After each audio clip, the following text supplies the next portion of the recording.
How's it going, everybody?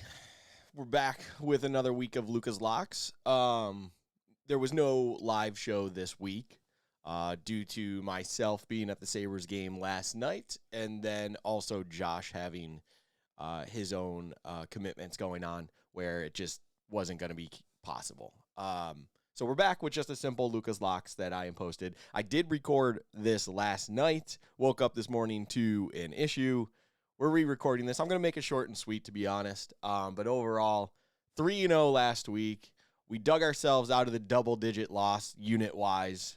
You can see the record right down there. We're now 11-16, minus 7.1 units still. But hopefully we have another good week where we can dig ourselves out of this hole to get back into those green numbers by the end of the season. Still a lot of football to be played, but we are technically in the back half of the schedule now. Without further ado, let's start this. And the first game we're going to go to is in Pittsburgh. We're going to be going to the Pittsburgh Steelers, who are hosting the Green Bay Packers. Right now, currently, that line is, if I believe, still to be the Steelers being a 3-point favorite. This is a game where, honestly, I don't know if I could have imagined myself touching this game last week. But looking at the board, there was one thing that stood out to me with this game in particular, and is the reason that I'm going to it. Both of these offenses suck. They suck. The Steelers have an inability to move the ball at all, and Green Bay's defense is not the greatest, and it's actually pretty poor against the run. But overall, I think they hold their own, we'll call it. And then on the flip side, Green Bay's offense also sucks and struggles to move the ball, and Pittsburgh's defense plays pretty well. I think there are big shots to be had against the Pittsburgh defense. It's kind of the one weakness is their secondary a little bit, but overall, I don't know if Green Bay has too much. It seems like they definitely hit Christian Watson, let's say, with plenty of targets, but he doesn't seem to get them in good opportune moments. They're kind of just sporadic deep shots by Jordan Love and everything like that. And when you dig into this game, too, by the way, Green Bay 7-3 against the spread. The Steelers 7-3 against the spread. The Packers are 5-5 against the spread.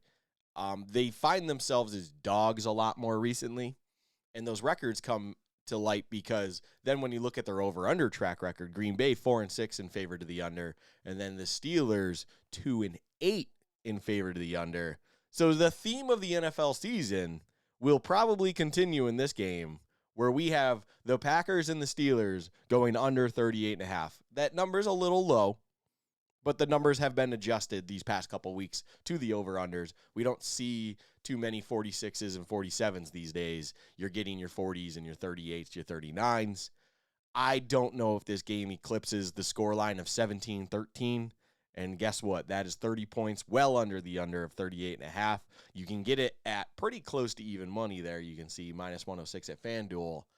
It seems like an absolute lock to me. These are both bad offenses going up against at least an average defense, and then the Steelers' case, a very good defense, one that can at least get at the quarterback very well. So I can foresee this game. If I had to pick a side, I would probably say the Steelers come out on this one just because even though the Steelers have an inability to move the ball, they'll still probably get a drive or two where they put up points. And effectively, like I said, that scoreline 17-13, I can absolutely see a game where even though there's turnovers both sides, overall, the Steelers come through. But the under 38.5 seems like an absolute slam dunk to me. So that is my first lock. The second lock, we are going to go down to Florida.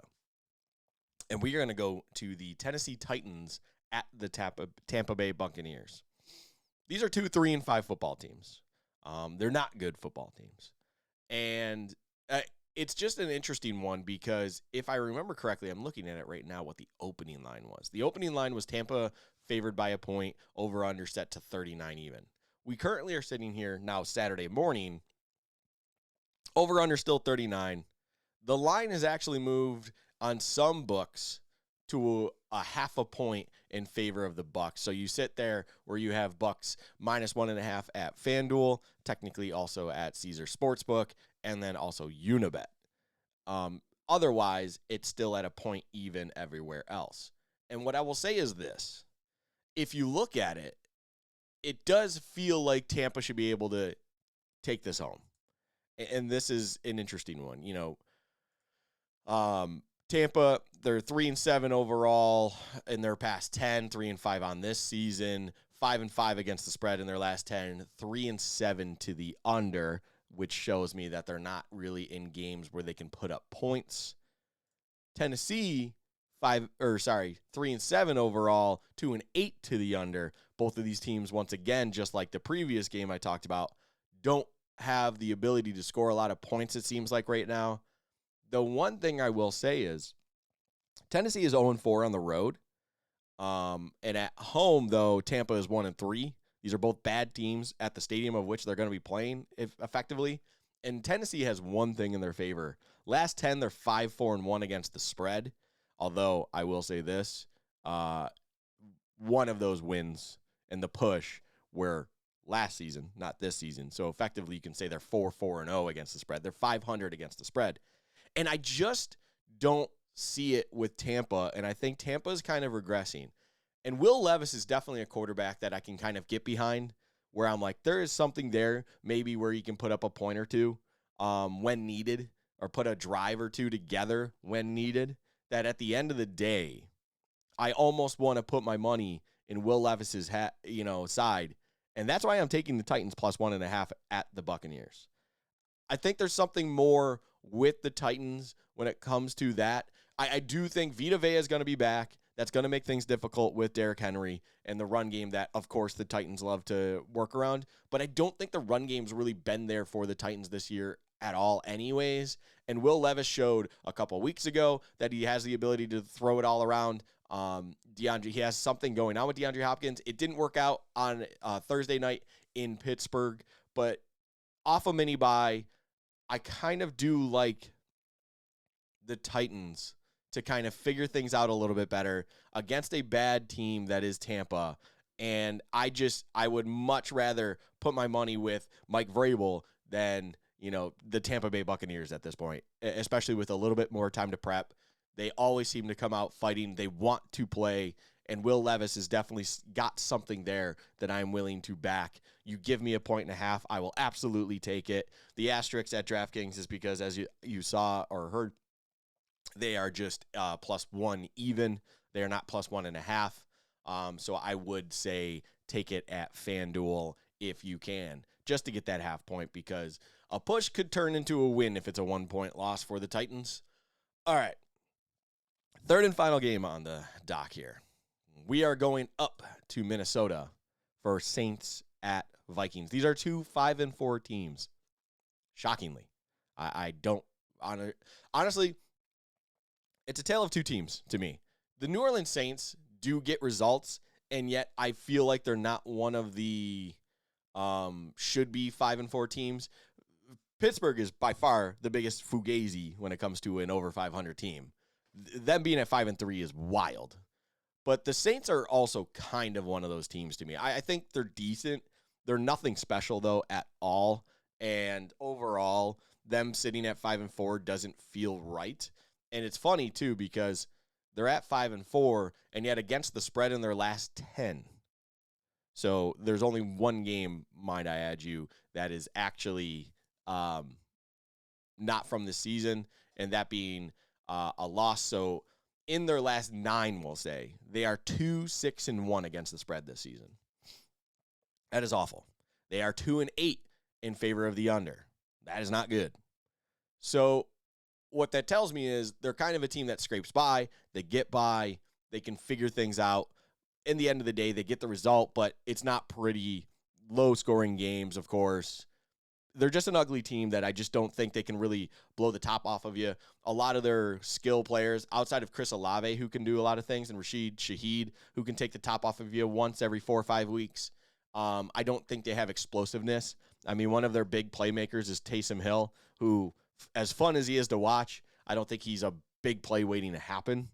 He can make a big play happen, but he's not a big play waiting to happen. And on the flip side, they're playing a Vikings team who also 3-7 to the under. And against the spread, they're actually on a 4-point streak or 4 win streak right now against the spread. They are now currently 5-4-1 against the spread. One of those losses were last season, so you can effectively say this season they are 5-3-1 against the spread. And there's something there when it comes to Josh Dobbs coming in, didn't know anyone on the roster, didn't know the playbook, nothing, and could just ball out a little bit, move this team along. It showed that there are pieces on that offense that he can work with, and I do think Dobbs is a gamer. And that defense, it's not the greatest defense in the league. It's not, I would say it's an average defense. It might be a little bit above average in places, maybe. I still think they have some holes and things to be had.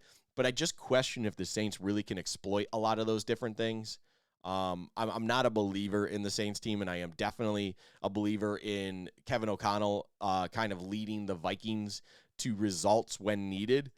I do like the Vikings to win this game. So if you're going to give me 3 points as my lock of the absolute lock of the week, I will absolutely take it. Put 2 units on Vikings +3 against the Saints. You can get that -18 at DraftKings, -120 at FanDuel currently right now.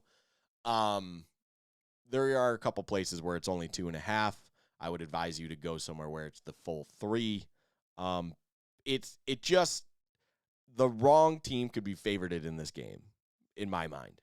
I am sprinkling the money line on this one. I like the Vikings that much. It's +130 at FanDuel for the record, and then +124 at DraftKings. But if I'm trying to do a 2-unit play on this, I will absolutely take the 3 points. I love the Vikings in the spot. I think it's kind of a situation now where you're giving Dobbs a week to learn the playbook.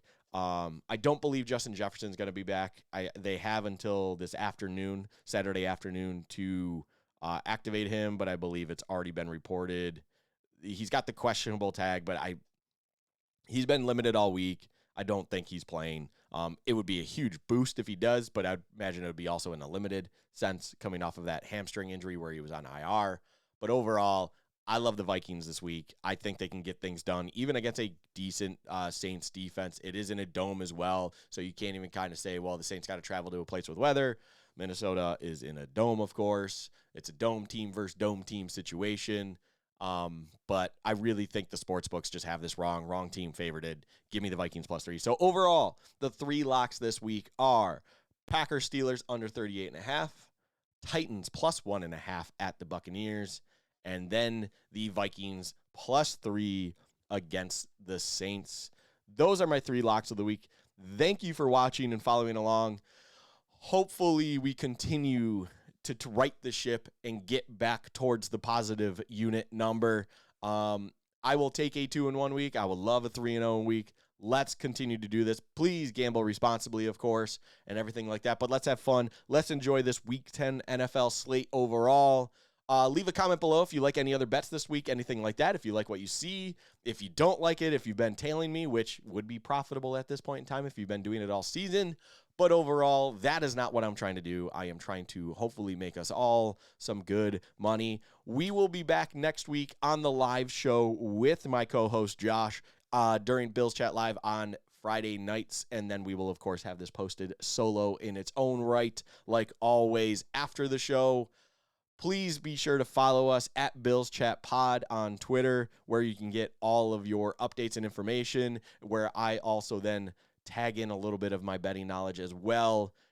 It's always fun. It's a pleasure. Let's make money, everybody. You all have a great rest of your day, and hopefully it is a profitable NFL Week 10 slate for us all. Take care.